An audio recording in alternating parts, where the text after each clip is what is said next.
Hello la team, j'espère que vous allez bien. Je fais une petite vidéo vite fait pour dire un truc super important. C'est que tu vois, pour perdre du poids, il faut aussi que tu purifies ton esprit.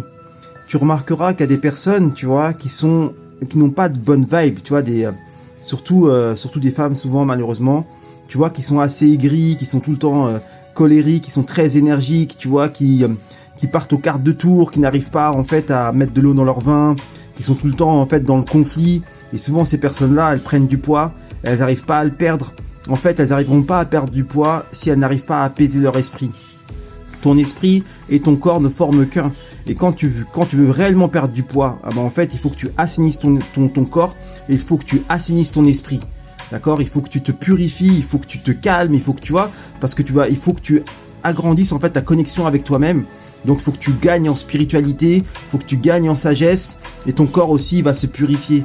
Donc tant que tu resteras dans la colère, tant que tu resteras dans ce côté négatif, dans ce côté en fait épineux, ça marchera pas. Ok, donc ça faut vraiment en prendre conscience et c'est tout. S'il y a son physique, il n'est pas dû à la chance, c'est le travail. Il n'y a rien qui est dû à la chance, c'est le travail, surtout avec l'âge. Quand tu as un physique quand tu es jeune et puis après quand tu as dépassé les 40 ans, que tu gardes un physique, en général c'est parce que tu bosses, tu vois.